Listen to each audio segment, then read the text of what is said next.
Welcome to a new edition of System Update. I'm Glenn Greenwald.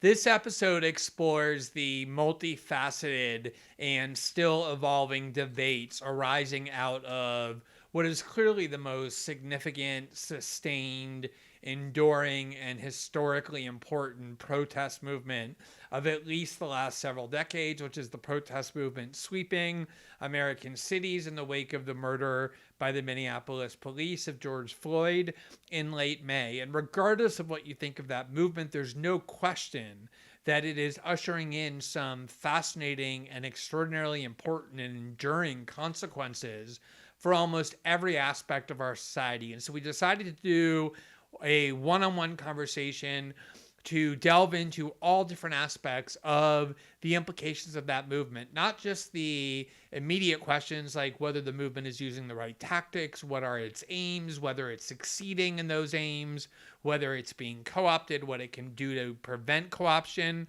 but also the broader implications that aren't necessarily as obvious, such as the attempt by neoliberalism to absorb the movement for its own ends, as well as what it's doing to the culture, what it's doing to the discourse, and whether or not that's something we ought to really care about. We also cover the sending of federal troops into increasing numbers of American cities to examine what that means for civil liberties and to the basic American political order.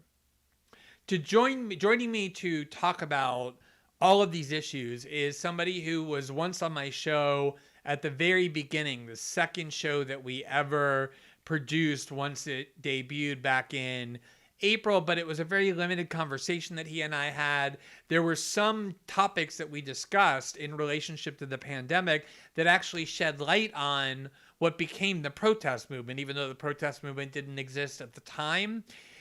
And so I wanted to bring him back to kind of explore a lot of those questions that were lurking because at the time the protest movement hadn't yet started, but also I wanted to bring him back and just have a very in-depth conversation with him because for me, he has become one of the clearest-eyed, most independent and relentlessly analytical commentators about this movement. He's definitely a militant supporter of it, but always with a critical eye. He is, among other things, the contributing editor at Macleans. He is Andray Domise. Andray, thank you so much for taking the time to come back on the show and talk to me. I really appreciate it.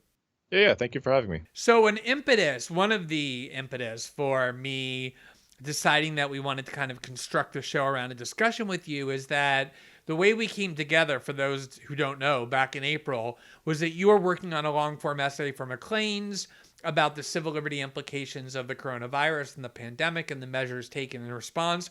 And you contacted me with some questions that I thought were fascinating and I hadn't considered, one of which was whether the pandemic and the way in which we were all being isolated to our homes would severely weaken democracy, severely weaken the population vis-a-vis authorities of government, because it would prevent us from one of our most important weapons in protecting against government overreach, government tyranny, and government injustice, which is the ability to go out onto the streets and congregate together and protest. And you had made the point, and I subsequently became an adherent to it and became very worried about myself, that sustained quarantine and isolation would have the effect of strengthening government centers because it would prevent the citizenry from engaging in popular protests. And yet, obviously, we couldn't anticipate at the time the murder of George Floyd, but nonetheless, 7 weeks after we had that discussion, while the pandemic was raging just as much, while it was just as contagious and just as lethal, and there was no treatment and no cure, what we thought wouldn't happen and couldn't happen, in fact, happened to a massive degree. We had an outbreak of one of the most sustained and enduring and still growing protest movement seen in the United States and the Western world in decades, despite that pandemic. And here we are 3 months later, and it continues to endure and multiply and proliferate and grow. And so I wanted to begin by asking you, how do you kind of reconcile what that concern was that you had that I found so compelling back in April that a pandemic would prevent protest movements, with the fact that in the middle of the pandemic, we're now seeing one of the biggest and most relentless protest movements in modern American history. I will say that I'm 100% happy to be wrong about that. I mean, I didn't think that protests were going to be quelled or that the possibility of protest was going to disappear altogether. I think it would just put a strain on the possibility of protests happening. But at that time, we hadn't yet encountered the deaths of George Floyd and Breonna Taylor. At that time, we were under lockdown and people were going antsy indoors. And what we knew at the time was that you can receive contact with an object, or you can be in the same vicinity as somebody that has COVID and then contract COVID yourself. And I don't think we understood the extent to which masks would be able to help. Like, we all knew that we had to use hand sanitizers and wash our hands vigorously when we get home and so forth, or wherever you can wash your hands. But I think that when we were talking about this at first, people were just so afraid of the possibility of contracting COVID and not quite knowing all of the vectors through which you can contract it, that, yeah, at the time, I think the possibility of protests was being diminished. Then we found out that it's, as long as you keep proper distance and you are careful about not being in an indoor space and that you wear a mask first and foremost, then you can reduce your chances. And I think when it was then becoming like a bit of a gamble rather than almost like a guaranteed reality that you're going to contract COVID, it made it a little bit easier for people to get out. Even though you were hearing from health authorities and so forth that, wearing a mask reduces chances, I think people still weren't willing to take a chance. But then I think what happened was when you saw the killing of Ahmaud Arbery, which was captured on camera and was absolutely gruesome, when you saw the killing of George Floyd, which again was prolonged and it was gruesome to watch a man being suffocated to death face down on the street by a police officer with this bored look on his face, like he was waiting too long for a vanilla latte at Starbucks or some shit. When you see that, and then you see the killing, well, you didn't actually see it, but you heard about the killing of Breonna Taylor, that is, police engaged in a no-knock raid and kill a woman in her bed, as she slept. I think that broke something in a lot of people. And the calculation for which you would decide whether it's safe to go out and engage in protest versus whether you should stay home and just hope things get better, I think that tipped a lot of people over the edge and said, fuck it, nothing's going to get better until I actually get out in the streets. And that's when you saw people willing to lace up their boots and go protest. Yeah, that second explanation seems much more compelling to me than the first. The idea that, well, by the time the George Floyd murder and then the immediate aftermath of the protest, it was already kind of conventionally understood or widely understood that going outside with masks was more or less safe or significantly safer than we may have thought 6 weeks ago. Because I think if you go back and even in May, you still very much see this broad consensus of healthcare experts telling everyone not it's okay to go outside as long as you're socially distancing, go to the beach, just wear a mask. The orders were very much still stay at home unless you absolutely have to. And then I think once the protest happened, the idea sort of became, well, maybe being outside with masks probably will reduce the risk of contagion. But I think it was very much more in terms of the galvanizing force, what you said, which is just the idea that we kind of just reached a tipping point where we just couldn't watch another innocent black person being killed by the police and even in a pandemic do nothing. No, don't get me wrong. I think that we were still in a bit of an experimental phase. We weren't quite sure that going outdoors, we were hearing information from health experts, but you just don't know until you actually go and do it yourself, whether it's going to be safe. You don't know until you actually show up to the protest, whether it's actually going to be safe to be outdoors and protesting. And I think for a lot of people, they're just like, well, you know what? What else are we going to do besides sit here and watch this happen? And people weren't willing to do that. So there was still, I think, a calculated risk that people were taking in their minds. Because don't forget, at the beginning of the pandemic, health experts were saying, well, don't wear a mask. Don't worry about wearing a mask. A mask is not going to help you right now. And then they ended up having to reverse their position later on. It turns out masks are very helpful. Yeah. So we weren't really quite sure, I think, what to believe by the time the people were ready to lace up their boots and go outdoors. Yeah, I think that's definitely true. Let me ask you about the role that you think the pandemic might have played in the protests, and not just the pandemic, but the accompanying measures that had to be taken in our personal lives and our cultural and social order in order to guard against the pandemic. Things like isolation, social distancing, quarantine, masks. I think, obviously it stands to reason that there's some number of people, some non-trivial number of people who probably would be participating in the protests but aren't doing so because of the pandemic. People who are at risk, people who are older. I don't know what that number is, but I think it stands to reason that there's some people who aren't there who would be there in the absence of the pandemic. So in some sense, the pandemic might have impeded some people from going who aren't now going.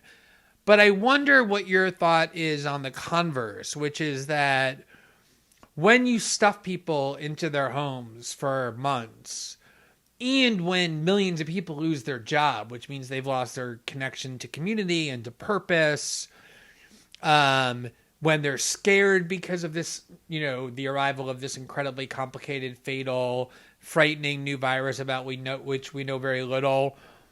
How much of a role do you think that played in just kind of exploding this energy that has driven the protest movements up until today? And part of why I ask is there's a really fascinating history of plagues, where this is obviously not the first plague or pandemic human beings have faced. And oftentimes in plagues, or in the middle of them or near the end, these kinds of new religions or new political movements do start arising because people start thinking differently because of the pandemic and the isolation about what is their purpose in the world, what is the real social order. How do you see that relationship between the pandemic and the movement? I think what's happening with the move, and I'm somebody who I attend the protests. I talk to people who attend the protests. I've actually stopped saying that I'm going to go, and I've stopped taking videos and pictures because, I mean, we can get into that in a second. But what I'm hearing from people that I speak to is that they just believe that they're here to do something. Like it would be a waste, or it would be wrong of them to see everything that's happening right now and then do nothing. Like that's just the constant refrain that I'm getting, is I feel like I have to do something.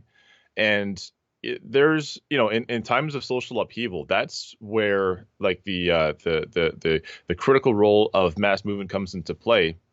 Because as we said before, the last time we spoke, whenever there's a time of great social change, there's really three factors at play. There's money, there's use of force, and there's the number of people. And the only way that you can enact great social change is if you have two out of those three components. But because the masses of people are, for the most part, broke, and the use of force is relegated to the government, the only thing that is left is to have a hell of a lot of people. And the role that social media has played in coordinating these movements to make everybody aware of when and where the protests are happening. Everybody who's logging into Facebook or logging into Instagram, logging into Twitter is seeing that, there's an event happening this week on Saturday. Make time, make the space, put on your protective gear, let's go. And people are just showing up. I haven't seen anything like that happen, at least not in my lifetime, and not for such a sustained period of time. I think what it's just coming down to is that people are just fed up. They're absolutely sick and tired of the state being able to exercise the force that the state exercises in such an indiscriminate fashion, and oftentimes in a very discriminating fashion, just indiscriminate as to who among the subordinated classes of people it exercises that force against. And on top of that, when you hear news that multi-billionaires are making billions of dollars per day, billions of dollars per week, while most of us are broke and tired, people have lost jobs. We've never seen, at least in our own lifetimes, haven't seen unemployment fluctuate like this. We haven't seen such a large substrate of the working class be broken off from the working class altogether and hurled down into the unemployment lines. We haven't seen the amount of debts that people are having to take on, especially where it comes to having to accumulate debt in order to do such simple things as pay rent. That there are people right now that are in danger of being evicted from their own homes because they were unable to pay rent during the quarantine period. And when the eviction freezes end up getting lifted, that they're going to be thrown out of their own homes.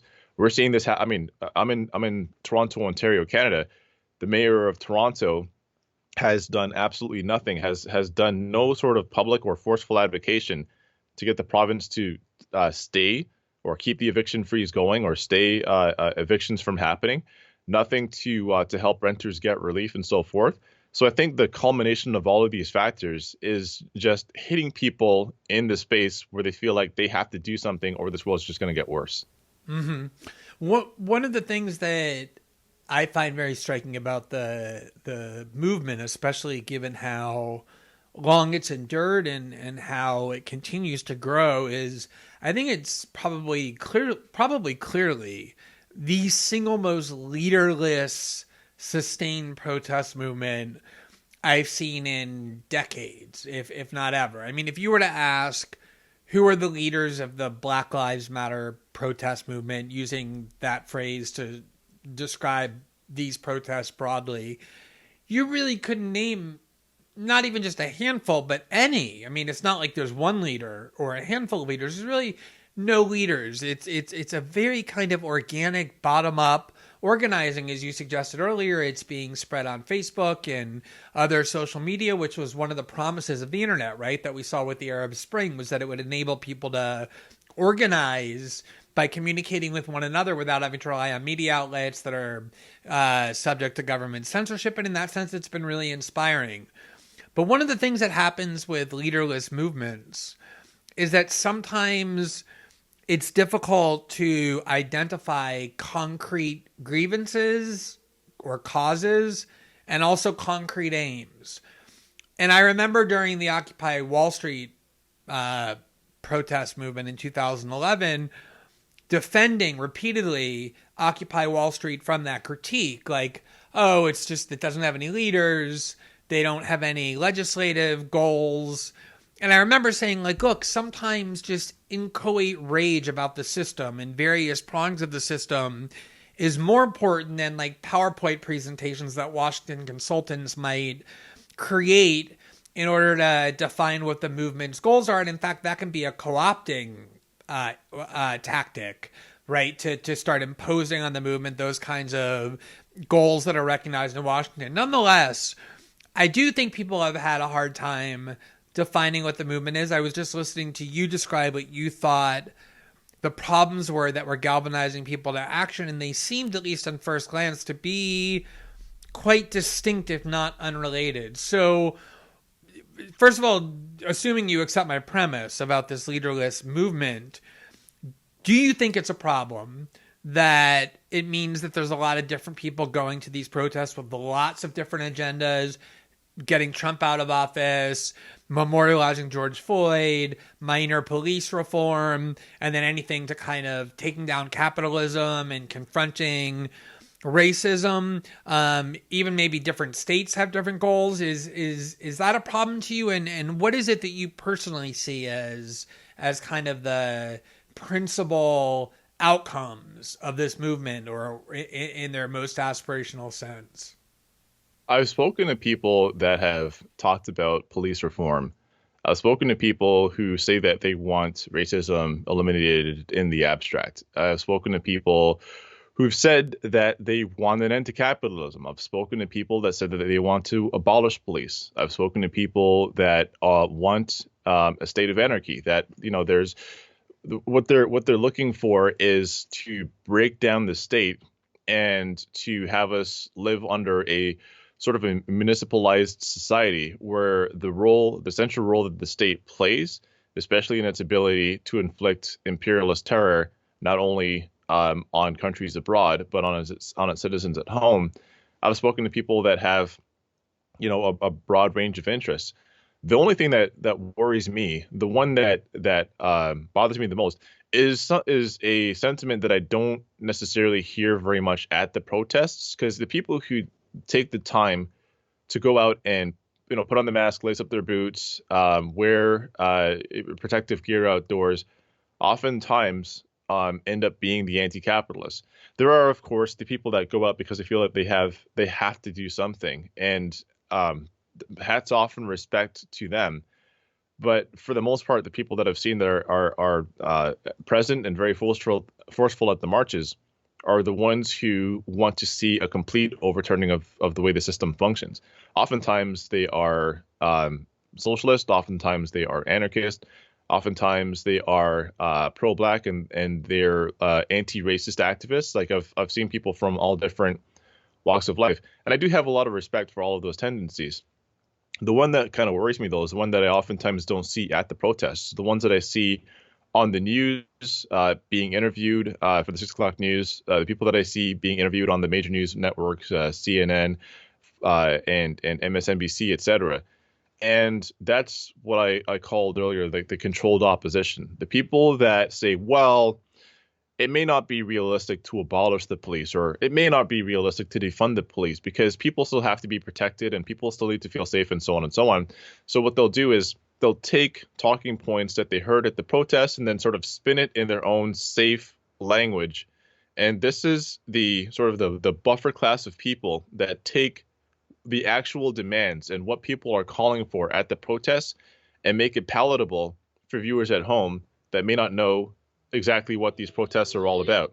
So the people that kind of worry me are the ones that I say that they're turning it into a diversity job fair. The people that are trying to say, well, if we had more people in elected office, if we had more people that were on boards of directors, if we had more people in media that look like us, that come from our communities, etc., we'd be able to solve this problem. And we've been trying that that tactic for probably the better part of the last 50 years, and look where that's gotten us. Like we're still at the point that we are now, even though we've tried, putting people in office. We've tried having Black people as police officers and working in community as community service officers. We've tried supporting politicians that support our communities, etc. And where has that gotten us so far?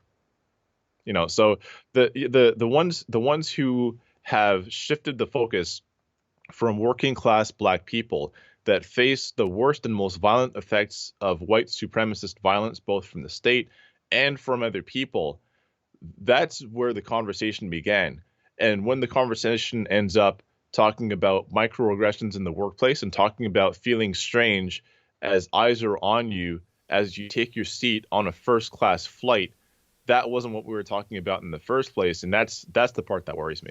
But that to me seems like a significant worry, and I think that was the motivation for my question, which is, like I said, I defended vigorously Occupy Wall Street from that critique that it had no leaders, therefore no legislative plans, no concrete values or goals, because I thought it was important that there be this just uprising of kind of rage that maybe evaded some really concrete definition. And one of the reasons I kind of revised strategically how I think about that is because I watched certainly the Tea Party movement, which, had its genesis in some Republican politics, but also in anger over the bailout and kind of like that libertarian strain of the Republican Party, anti-corporatist, furious that the money had gone to Goldman Sachs and Wall Street. And it got very quickly co-opted as an anti-tax, defending the prerogatives of corporations, kind of the Republican agenda. And Occupy Wall Street was more resistant, more recalcitrant. It took a little longer. Maybe it wasn't as successful, but still it did more or less get funneled into this kind of agenda that was palatable to the nice liberal wing of the Democratic Party. It's a kind of reformist tack. Yeah, some more crumbs for the 99%. So I'm wondering whether you think that this movement could benefit as a defense mechanism against that co-option that you were just describing from whether it be manifestos or joint statements, so that people who are going to these protests who are only there because they think it's sad that George Floyd was killed, but aren't at all looking at the police as, the tipping point of a capitalist and imperialist state, and have no interest in abolishing the police or maybe even in reforming it, or who are just there because they think it's an anti-Trump rally and a pro-Biden rally, whether that would at least be a way to kind of exclude the people who become the instruments of co-option. I don't know. I wonder where a manifesto would even begin, and if the protests, for example, are organized by Black Lives Matter. I mean, they have on their website their policy goals, their ideology, everything is already there. I think where it comes to protests that are organized by other groups, I don't know. I wrestle with that question myself. Can there be a benefit to there being a, let's say, like a bullet point of let's say 10 demands? And every time that we've had this conversation in the past, I mean, I was at Occupy for a couple of weeks myself, in Zuccotti Park. I was actually in New York City at the time, very briefly, and when I spoke to people at Occupy, they made a pretty convincing case to me that, well, yes, it would be a lot easier for people to digest at home if we had a crisp and tight set of demands.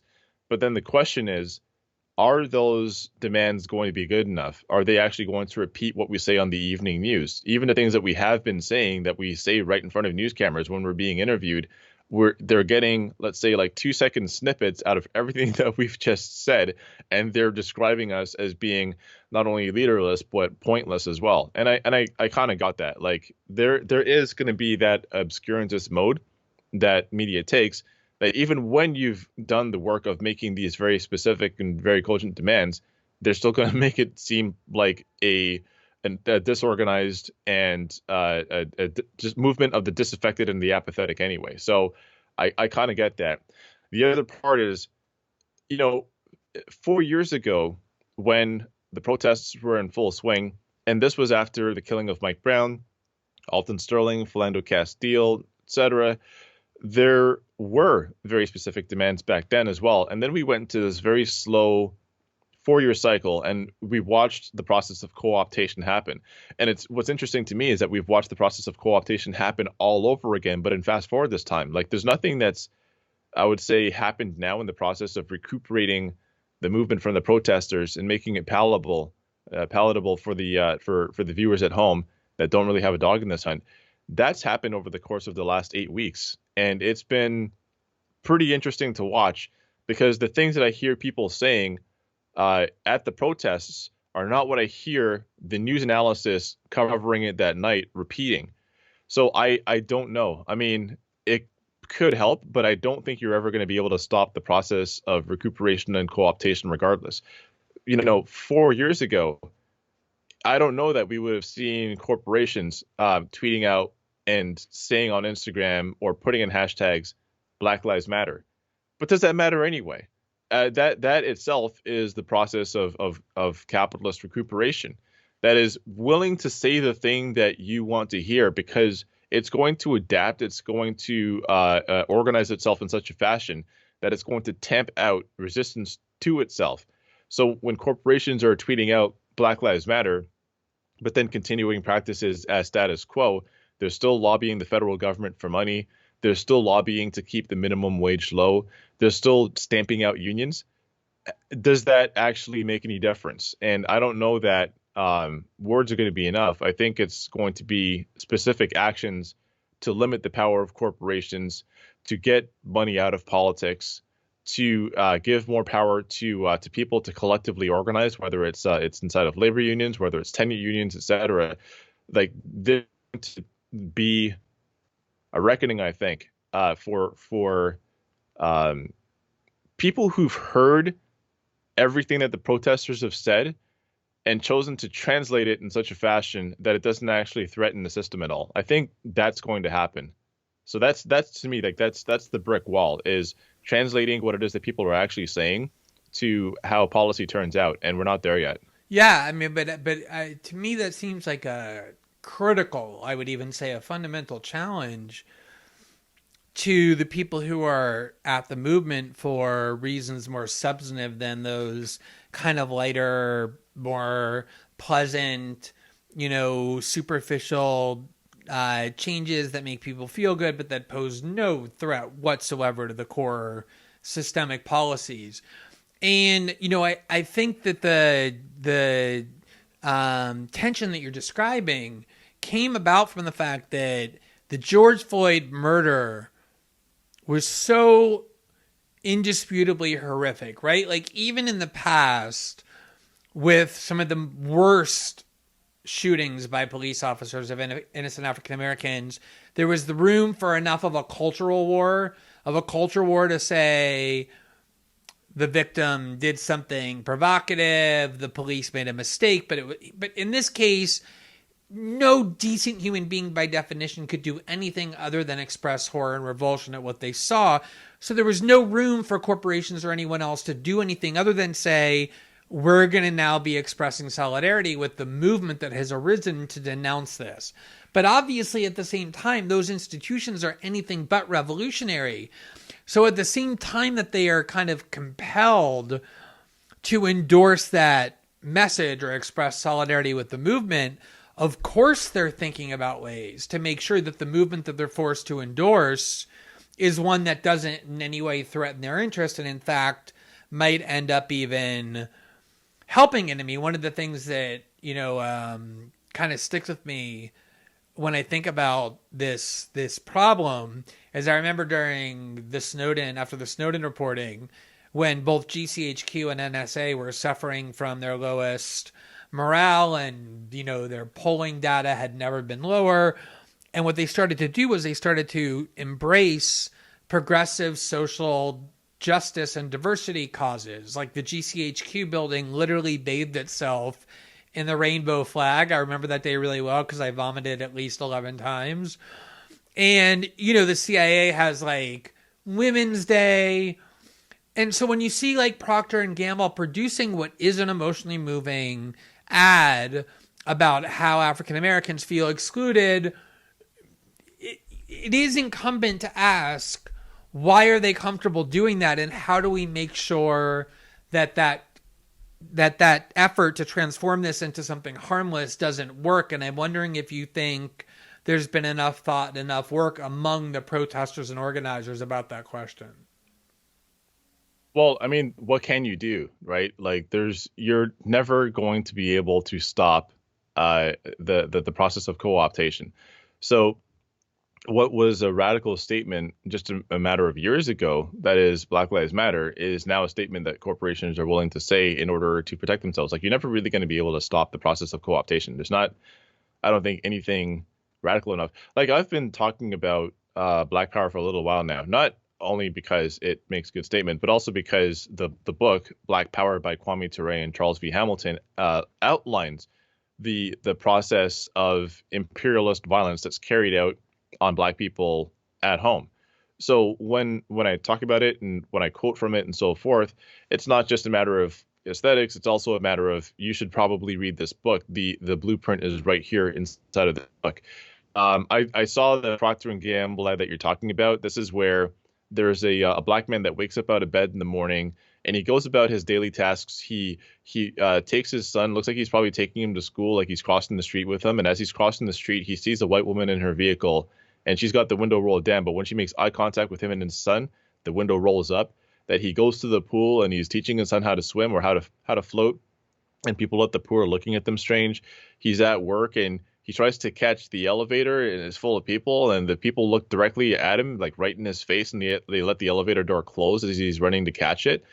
And as he's just going through all of these experiences, these microaggressions, you start to feel a little bit of pity for the guy. And then he shows up to where he actually works, and he's in the judge's robe, and he takes his seat on the bench of a federal court. And the guy, I mean, he looks like he's in his 20s. So the first question is, how did somebody that's young end up in a federal court? But then the second question is, so what are you trying to say? And this to me, like, encapsulates what I call like the bourgeois co-optation of a working class black movement, is the question supposed to be about whether it's wrong to treat a black man this way because you never know, he could be a federal judge, or is it just wrong to treat a black person that way because they're a human fucking being? Like, you just don't treat people like that, right? But then the other question, Yeah, like becomes, would it have been more is that what? affecting Yeah, had he like ended up at his job as a sanitation worker, right. or What if he was a janitor at that courthouse? Would it be any different? right? What if he was a defendant on this? What if he was a defendant taking a seat in that very same court? Would it be any different? Would it be wrong then to treat him that way? And the answer that the commercial has, in a way, is no. It's actually not wrong. Like, you could have been completely right about him, because they don't leave that part of the they don't answer that side of the question. But that that what he's experiencing, that is the series of microaggressions, to take that and almost make it seem as if this is what black people face. They just feel shut out. They feel left out of society. They feel like microaggressed. And that's not what it is that black people face. Every single day I hear a story, whether somebody DMs me or somebody shows me a news article, or somebody tells me an experience about what they've gone through themselves. And it's that, no, I was simply walking down the street and then I was accosted by a police officer, or I heard this from a racist neighbor, or a coworker said this to me. And it's like, on a day in and day out basis, the kind of racism that we experience is so much more real and so much more visceral than what you see on television. Yeah, it's like they're taking those real life experiences and watering them down, so that the audience watching this Procter and Gamble commercial at home can feel a little bit okay. Like, yeah, maybe I've done that, but at least I'm not doing this. At least I'm not calling them these words, or at least I haven't the police on somebody for no reason. Like, there's still an escape hatch for a lot of people, and I don't think there's anything that you can really do about that. That is just the ruling class protecting itself. You talked about, for example, the pink washing of the state and of corporate America. And I feel that on a visceral level myself. I mean, Pride here in Toronto has become essentially a corporatized event. There is no longer anything radical or system challenging about it. And I don't know how you change that. As a matter of fact, I am writing a piece of work that describes the process of co-optation. Like, I am writing a short book about it. But what is the answer for that? I wish I knew. Yeah, well, so first of all, just on that Procter and Gamble commercial, the other irony I thought of it all was that the feel-good moment at the end wasn't just that, oh, he was a highly accomplished person in this respectable position, but that he was a judge, right, in a justice system that imprisons more Americans, more of its citizens than any other in the world, and overwhelmingly, disproportionately punishes people of color, Black and Latino people. So even that had this kind of this sort of like poisonous propagandistic core wrapped, with some chocolate around it, so that you felt really nice biting into it. It's almost like what it's saying is like, hey, you know what? I'm on your side. I could be locking these black people up too, but you don't know that. So you should treat me as one of you until you have a reason to think otherwise. Yeah, just on the question of pinkwashing, it's funny. And this is really a prism through which I look at so many things to this very day about social change and what to be guarded against. In 2011 or 2012, when Chelsea Manning was being court-martialed, or had been court-martialed, the San Francisco Gay Pride Parade, which, for people who don't know, like, of all of kind of LGBT subculture that existed in the 60s and 70s and 80s and was, notoriously unconstrained, the San Francisco Gay Pride Parade was the epicenter of human liberation. Everything that you could possibly think of took place during those weeks as part of those festivities that you can imagine. It was, very left-wing and radical in its desire to emancipate society from these repressive measures. And this kind of nub, this old school leftist San Francisco nub, remains on one of the subcommittees that picks the co-marshals for the parade. And one of the people they chose was Chelsea Manning, because by then she had come out as a trans woman, and they felt like she was heroic for the war crimes that she exposed. And the woman who was the CEO of the San Francisco Gay Pride Parade, of course, there's a CEO, which is funded by Citibank, and she was a Citibank executive, um, issued this letter instantaneously, vehemently denouncing the idea that Chelsea Manning could be um, one of the marshals of the parade on the grounds that she had put our troops in harm's way. And it sounded like something that would come out of the Center for American Progress, that like even the San Francisco Gay Pride Parade has been successfully transformed into an arm of the values of Citibank, just with still the nice rainbow flags and, same-sex couples holding hands. And I don't think we've really come to grapple with how much of obviously Israel does that better than anybody, but how much these kind of social movements can become not just, delegitimized or neutered, but converted into arms and weapons of the things that they set out to challenge in the first place. Yeah, absolutely. And that's actually, it's, oh my God. It's interesting you say that. Two things. One, this happened with Toronto Pride in the respect that one year, Black Lives Matter was invited to lead the parade. The following year, Black Lives Matter came to the parade, and they actually halted. They halted the parade to make a list of demands. One of those demands being that uniformed police officers would no longer be at the parade. Now, think about this.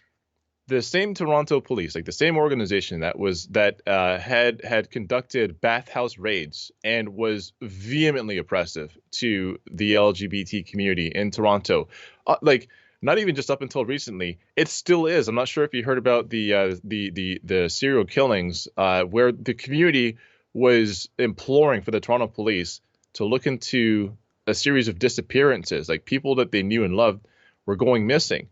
And the Toronto police asked the community to stop spreading fear, and not to be hysterical. They're looking into it. And it turns out there was a serial killer. His name is Bruce Arthur. And there was such a piss poor and sloppy job that the police conducted of looking into the cases of missing people, that there was a young woman who went missing, and her family went to the police. They said that they were looking into it. Nothing was happening. The young woman's mother had to come in from out of town, and she was working with people from the community to look for her daughter. And she found her daughter dead for days at the bottom of a stairwell. So when Black Lives Matter asked for Toronto police to not show up to the Pride in uniform, there's a reason behind that, because the police have been an oppressive force, especially while in uniform, especially towards people belonging to the LGBT community. And the media response to it was to castigate Black Lives Matter as having crashed the party, when the people who organized Black Lives Matter in Toronto are themselves of the LGBT community. So it's casting them as sort of an unwelcome presence. So you want to talk about co-optation to the point where all sense of radicalism has been bled out of it? I mean, you can't find a better example.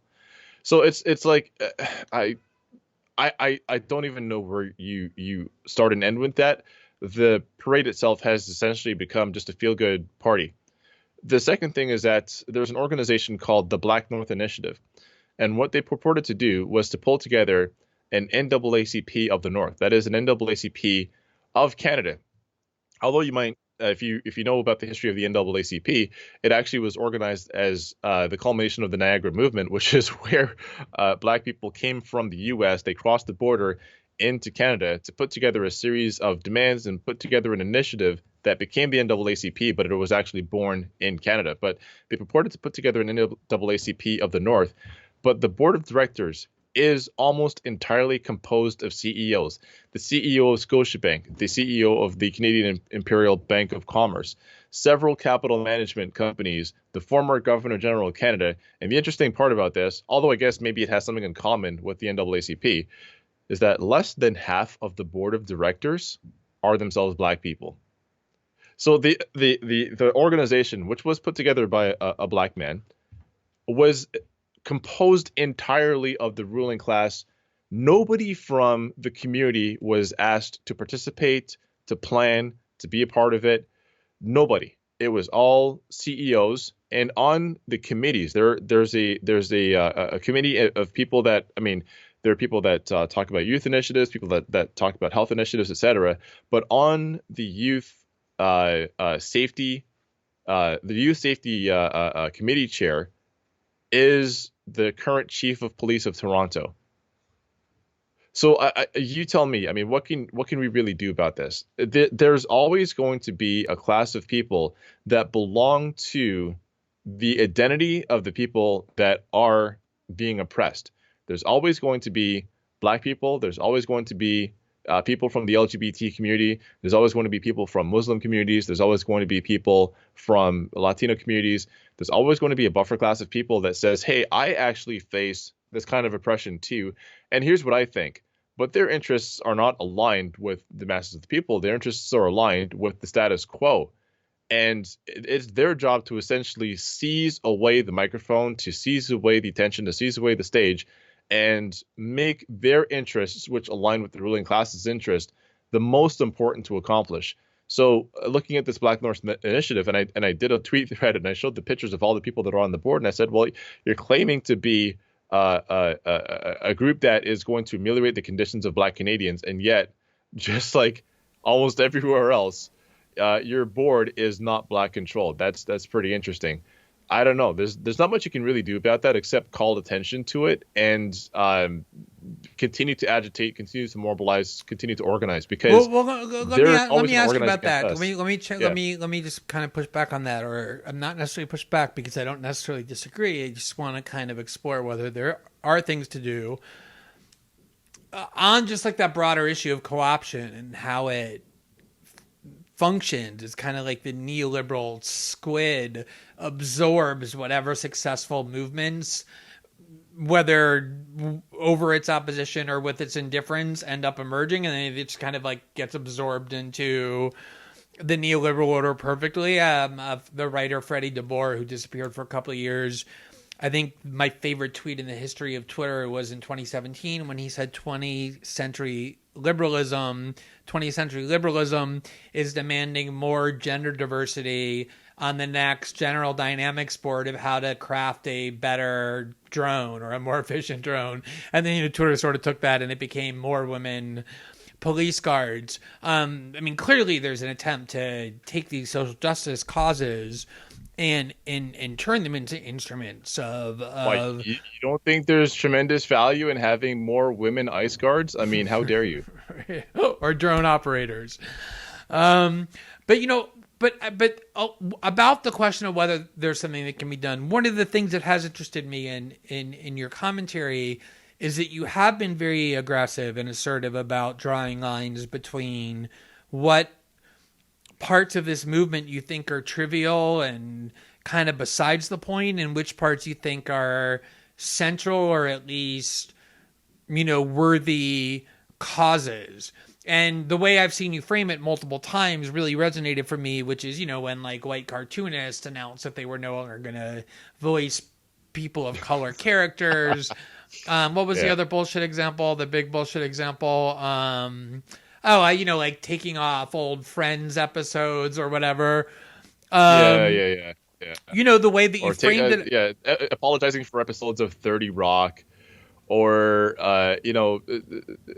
granted, like the Jimmy Fallon skit and the Jimmy Kimmel skits where they had worn blackface. Like, yeah, that's egregious, but I don't fucking care. Like, I absolutely do not care about a skit that you did 10 or 12 years ago. Does it make you an asshole for putting on blackface? Yes, absolutely. But why now? Why is this the conversation that we're having now? Exactly. Yeah. But the contrast that you were drawing was, I think, so powerful, which was, right, of course, it isn't that, prior skits where blackface was worn shouldn't be regarded as shameful, and perhaps there's some remedial steps that ought to be taken or some repentance or whatever, just to make sure there's no moral ambiguity about its wrongness.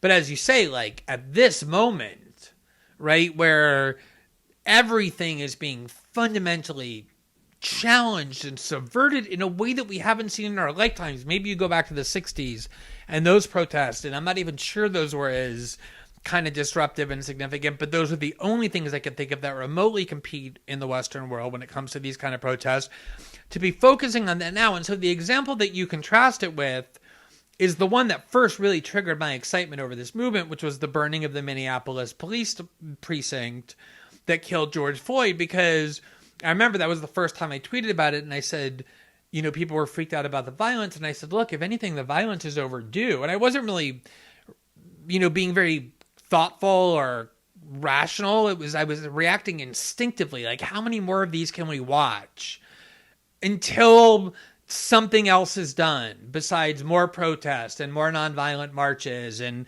more, you know. It was just something so inspiring, and it wasn't just because it was that precinct. It was because it is true that the way in which all of our imperial and oligarchical orders are secured is through this militarized police force. It's not like they're the problem. It's that they're the front line behind which the institutions that need to be confronted are being shielded. And so to watch it be confronted so physically and directly and viscerally was super inspiring. And then 4 weeks later, we were hearing about these cartoonists, which is how I understood your contrast.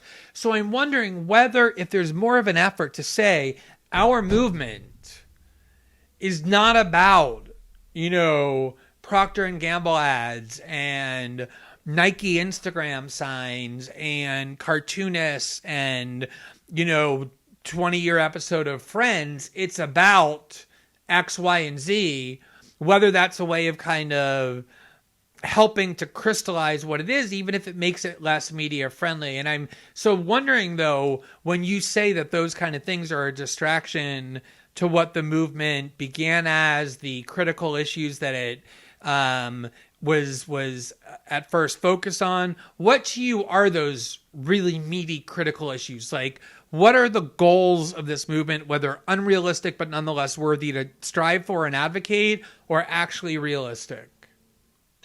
I mean, if I was to say, for example, that the goal is the abolition of police in the carceral state, a lot of people will say, well, what does that even mean? Well, it means the abolition of police in the carceral state. It means no more prisons. It means no more police officers. It means that we are able to manage our own affairs. Well, how do you get rid of police in the carceral state?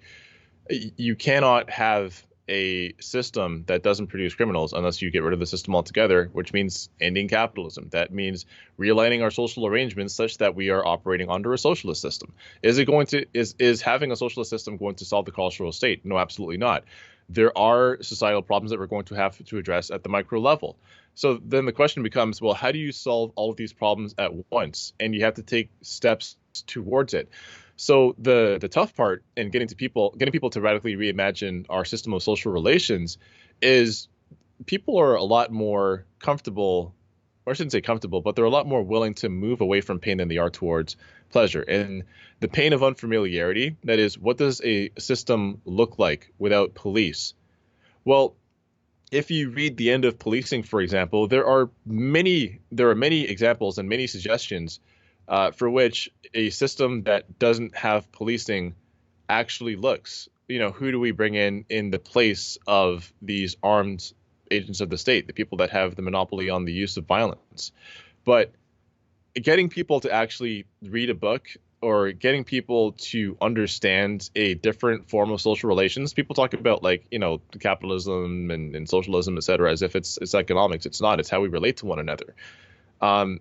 And I don't know. I don't really quite know how you do that. I'm trying to put some writing towards it myself. But what are the actual deep and meaty issues? Well, it starts with the end of capitalism. Like, when you talked about how it changes, the neoliberal order changes and co-opts itself, it's infinitely plastic. Mark Fisher described it that way in his book, Capitalist Realism. That is, capital is an infinitely plastic entity capable of absorbing anything with which it comes into contact. So the tough part is organizing a set of demands or organizing a set of grievances to say, this is why we're out in the streets and this is what we demand to happen next. Capital will then realign itself in such a way as to co-opt it. And you saw that happen. And that's why I drew the contrast between, you know, this started with the burning of police stations, and now we've turned this whole thing into a job. Well, not we, but the whole thing has turned into a job fair. That happened on Black Tuesday. I don't know if you remember the Blackout Tuesday event, Yeah, on where Instagram, people, you mean? yeah, on Instagram, where people were like turning their profile pictures into Right. a black square, Mm-hmm. so, quote unquote, in solidarity, and it actually ended up like messing with people's ability to organize on the ground, because when they're searching the Black Lives Matter hashtag to find out what's going on, where police are mobilizing, where to stay away from, etc., all they're seeing is black square, black square. They're scrolling down their phone, all they see is black square. And that to me was a disruptive act. It struck me as being almost to the effect of being an op. That is, to disrupt the path that was being headed towards, where you saw protesters willing to confront police directly, where they were taking like tear gas canisters to the face and body, but also, there was property damage happening. There were city councilors and mayors that were coming down to the protests to say, okay, well, how can we like bring this to a halt? How can you stop scaring us? Because for a while there was a class of people that called shots that were absolutely quaking in their boots. And then you saw things change after the whole Blackout Tuesday event. And then we're talking about what it is that corporate America can do. How can corporate America step in and fill the void here? And that's exactly what they did. So what are the actual issues? I mean, it really comes down to ending the carceral state, ending policing, ending capitalism, and through that, operating in such a way that we can end white supremacy and racial injustice. I've always said you can end you can end capitalism and not end racism, but you can't end racism without ending capitalism. So what are some policy suggestions you can take towards ending capitalism? There aren't policy suggestions.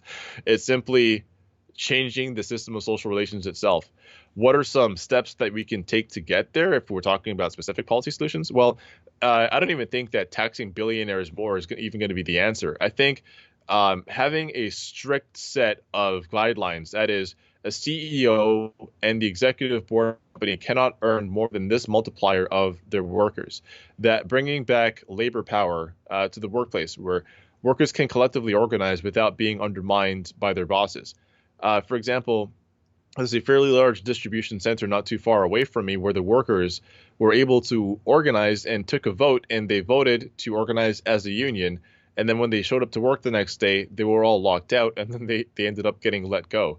So to stop that from happening at a legislative level, but also to take money out of politics altogether, to actually have, like, if we're going to take this into electoral politics, which I've pretty much abandoned, but if we're going to take it to the level of electoral politics, then we actually do need a party that represents the interests of the people rather than representing the interests of capital. We need an actual left party.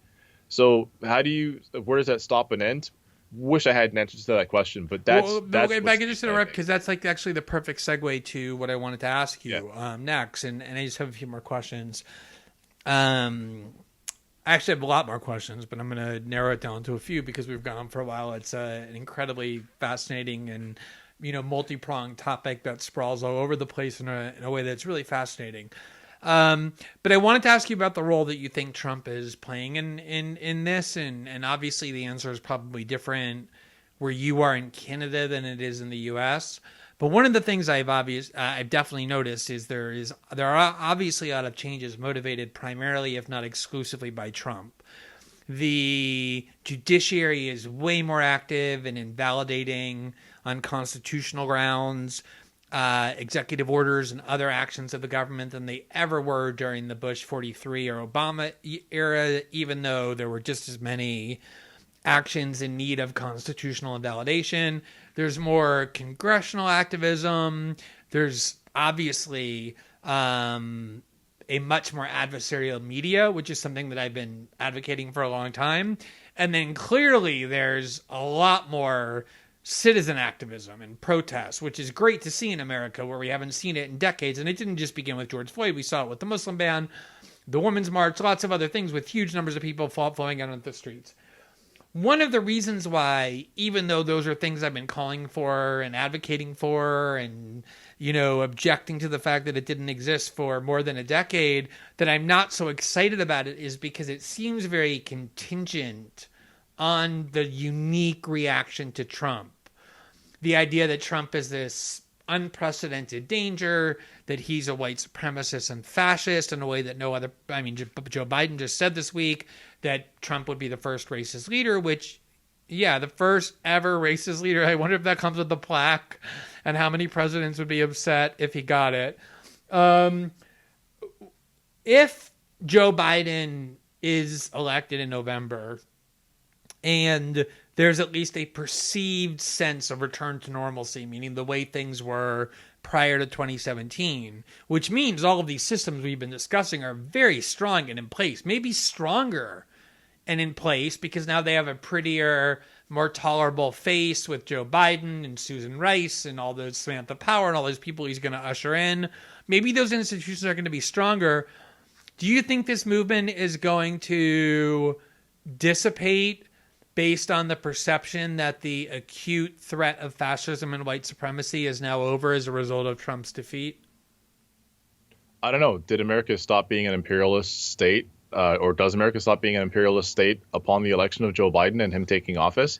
No. I mean, if the question is, should it stop? I think we obviously agree it's no. Yeah. The question is, do you think it will? No. And I'm throwing that question back because I think we both know the answer to that question. And the answer is no. The protests don't dissipate, and this doesn't die down just because Joe Biden assumes the presidency, assuming that he does actually win and Trump decides to step down.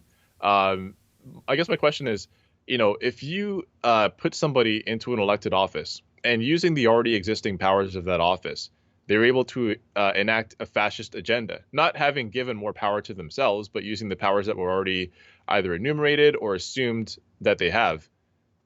What kind of a state do you have when they leave that office if you haven't taken any of those powers away? So if Donald Trump is supposedly a fascist president, you also believe that Donald Trump is a fascist, and then he's voted out of office, and let's assume that he voluntarily leaves. Then you put somebody else in that office, and you haven't taken powers away from that office. What kind of office is that person assuming? They're assuming the powers of a fascist at the head of a fascist state. So, going by that logic, if Donald Trump is a white supremacist and Donald Trump is a fascist and he's a once in a lifetime threat to the fabric of American democracy, what was there to enable him to do that? Is the power of the presidency, the power of the executive office.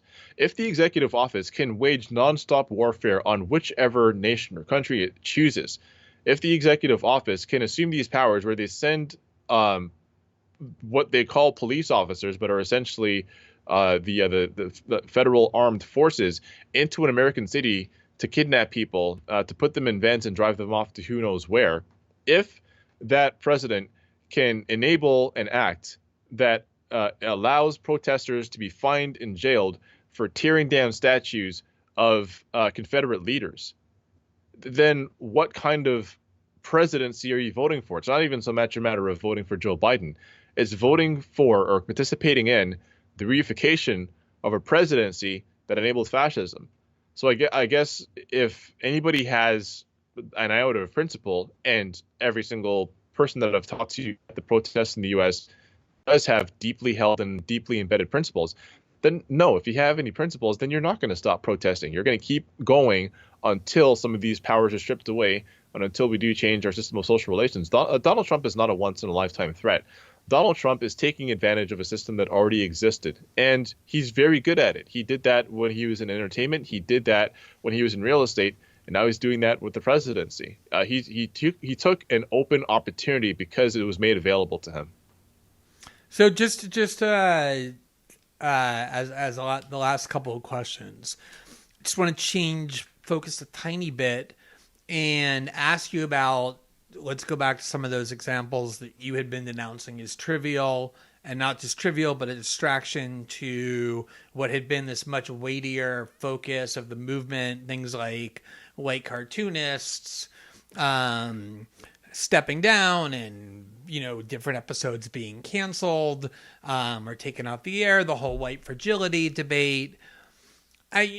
I think there's been this sense, a lot of these things have been referred to by shorthand as cancel culture, which is a term that I absolutely do hate because to me it always has been used to, it's been invoked by elites as a way of acting as though they're being criticized in ways that they never used to be as some kind of grave threat to the discourse. So it's like a whiny elite entitlement in defense not of free discourse, but of their right to be honored. And so I've always hated the term and have opposed it. So let's leave that aside and just kind of focus for a second on changes in the discourse, if we can call it that, in the wake of the George Floyd murder, as evidenced by some of those examples. And I don't know if you've seen them, but there's been like major changes in corporations where workers are being given new speech codes and punishments, in newsrooms, in campuses where not ordinary people, but centralized authority, like school administrators and corporate managers and editors, have all new power to punish people based on these perceived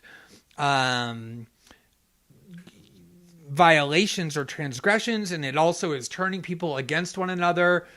There's been a sense, I think I've seen it from you, I think I've seen it from other similarly militant defenders of the movement, this is just kind of a trivial issue at best.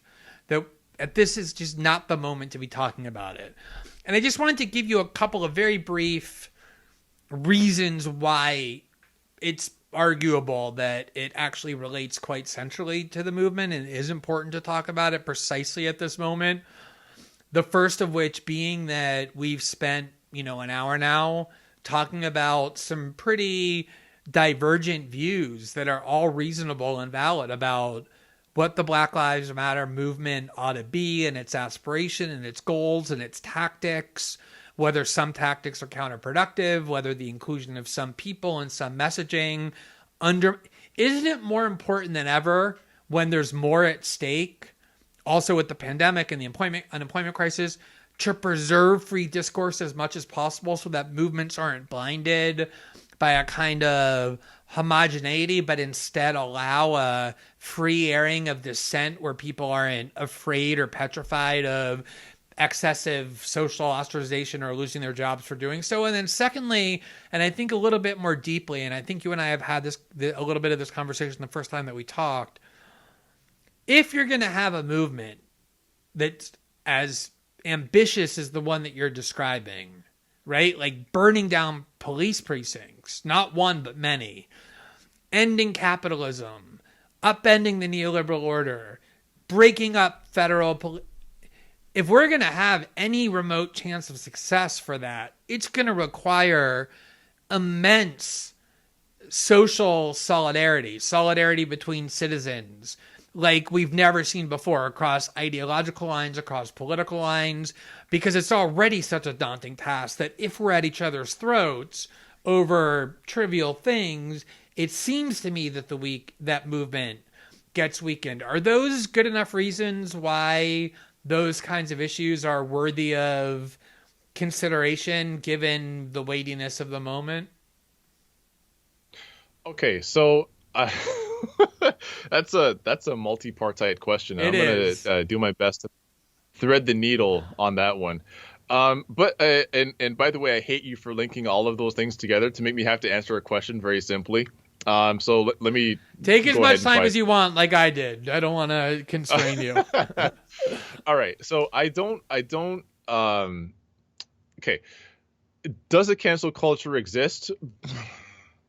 I think there is a problem that a certain class of people has, not with the idea of cancellation, because keep in mind, if we're going to take things back to the Harper's letter on open justice and debate, and it was interesting that the letter talks about the free and open exchange of information and ideas, and many of the people that are signatories to that letter have themselves engaged in cancel culture. I mean, there's one of the big ones that left out to me is Bari Weiss, who has done her level best to make sure that people whose ideas she disagrees with and whose ideas she finds abhorrent don't have a platform to be able to speak. Don't get tenure or denied tenure.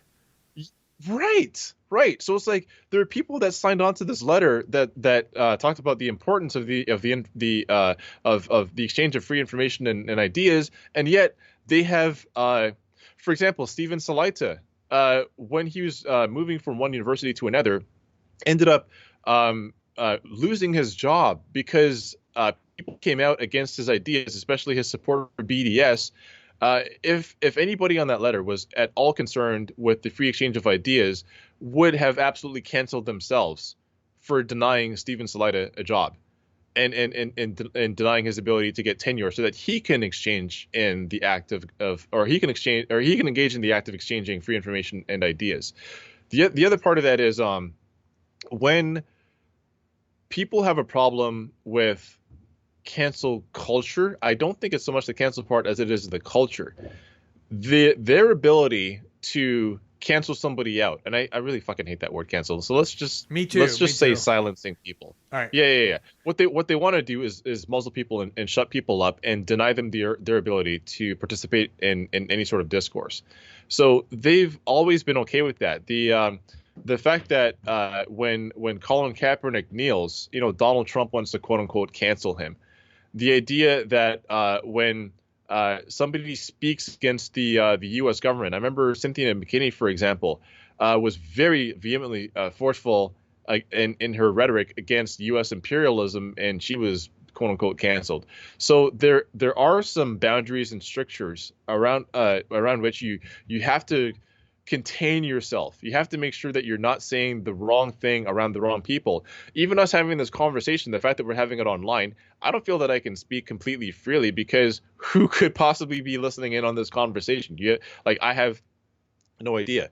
So the ability to restrict people's speech has always been with us, and there's a certain class of people that's always been okay with it. I think it's the culture part they have a problem with. That is when the ability to constrain someone's speech escapes their sole possession and is in the hands of a bunch of people that they would rather not be able to speak for themselves. It's the culture part. The culture part in cancel culture is where people that don't make up part of the status quo, that don't have any power, have the ability to say, no, you shut up. And in some forms, they might have to. It was interesting to me that Thomas Chatterton Williams, who was the person that circulated the letter to begin with, talked about having a disagreement with a friend somewhere out in the middle of rural France, and he said that he threw the friend out of his house or removed the friend from the house over their disagreement over Barry White. So it was like, so you just canceled your friend. Like we all engage in this in some shape, form, or fashion. It's just a matter of, do we actually like or do we not like the people that are being quote unquote canceled? I think is really what that boils down to. I don't think that there's really so much of a culture as the people who've always been able to monopolize platforms and monopolize the ability to speak freely. They're finding themselves in possible danger of losing their platforms, and I think that's what people are worried about. Do I think it's important, though, for us to be able to exchange in free and open exchange of ideas? Yeah, I absolutely do. I just have serious doubts as to the honesty of the people that have the most to say about it. Right. Yeah, I get that. And we'll do another show on it sometime. I actually did one on it a week ago. I'm kind of sick of talking about it myself. Although I did want to kind of explore if there was a relationship. I know I brought it up, so it's my fault. One at me there. Yeah, I mean, the one thing I would encourage you to do, or anyone to do if you haven't done it already, that helped me really think about it in a different way, is try and get into, in a lurking kind of way, some like corporate training session that's designed to introduce new protocols for how people within workplaces are required to speak to one another, the rules and of engagement for how you do that.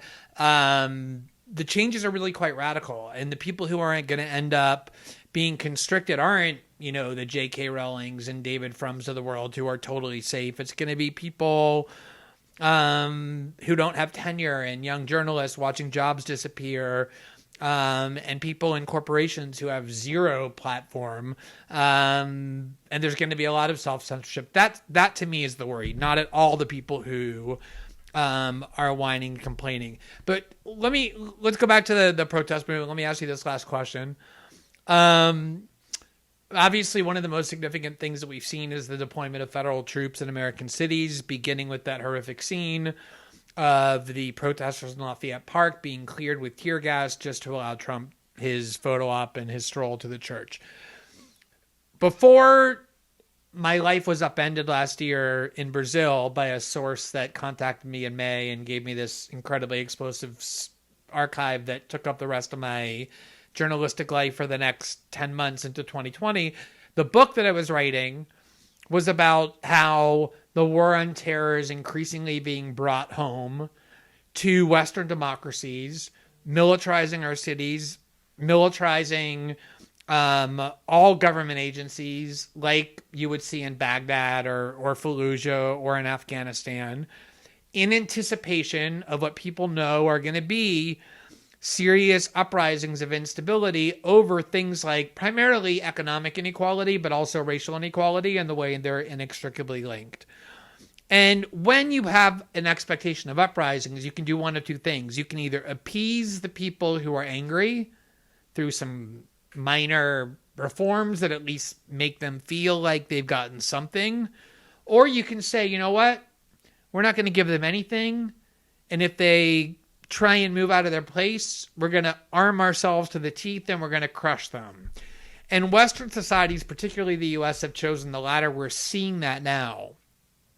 What do you make of the presence of federal troops and the tactics they're using in American cities? And when you talk about goals like ending capitalism and the broader, kind of more radical goals that you were saying you see the movement as aspiring to, do you really see it as being possible short of some form of civil war, without kind of being a drama queen about it, some kind of real military clash between this paramilitary force that has been assembled to guard against uprisings like this and the people who are intent upon subverting the system?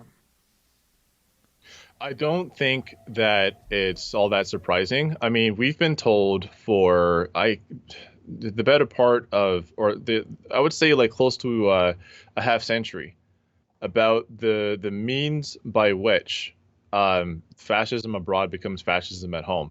You know, is it at all surprising to see federal troops being used against American citizens? Absolutely not. And you're right that there is oftentimes two means by which the conflict is either brought to a head or the conflict is drowned. And the conflict is often drowned through the act of reformation. And it's just, I don't know that there are going to be enough reforms to tamp down on the movements in the streets. As I mentioned, you know, if Joe Biden happens to become the president of the United States, assuming that he assumes office, the conditions under which the protests were started, I don't think are going to change fundamentally, which means the protests are either going to continue, or even if the protests stop for a little while, they're going to flare up all over again when the next black person is gunned down by police or killed by police with their bare hands, or the next person who's jogging down the road or accosted by a white person ends up dead. Like that's, and I say this almost so flippantly as if this is just a matter of routine. But if you look at, you know, the stats and the amount of people that have died this year at the hands of police, I believe it's up to like 119 now. Then yes, it's going to continue. Yes, this is going to keep happening until something fundamental changes. As for the use of force itself, do I think that it's going to come to head in the form of a civil war? I certainly hope not, and I don't know how that would be won. I think it would just be a large crackdown, and I don't think that there's enough police forces to be able to distribute across the entire United States to crack down on everything at once. But that's not necessary. You don't have to necessarily deploy police everywhere. You just have to give people the fear that you're able to deploy police anywhere. And that is a power that the U.S. government has right now. As for people's surprise and awe that this kind of force is being used, I would recommend that people read Amy Cesar's Discourse on Colonialism to understand how colonization works, and to read Kwame Ture and Charles B. Hamilton's Black Power to understand how that process of colonization and imperialism is used on black people at home. I don't think that people actually get. I think people understand that black people in America are subject to racial discrimination in a unique form of state violence. I don't think they understand that as a sort of domestic imperialism. And I think if more people understood that, they would understand what are the stakes here. Because the question then becomes, well, once they've accomplished what they need to suppress protests coming out of the black community and to reestablish the process of colonial order with black communities in America, who are they going to come for next? And that's all I got to say about that. Well, listen, Andray, thanks so much, not just for taking the time to talk to me, but even more so for your months long of really just relentlessly critical and like I said, independent minded analysis of all of these events, and especially your attempt to interconnect each of them. There's never anything dogmatic or predictable about it, which is what I like the most. And if you don't already follow Andray on Twitter, you absolutely should. And we'll provide the Twitter name in the graphics on the screen. So you're not the first person to make your second appearance on System Update. That distinction goes to Benjamin Dixon, but you are the second, so congratulations on that, and thanks again. I really enjoyed it. Yeah, thank you so much for having me.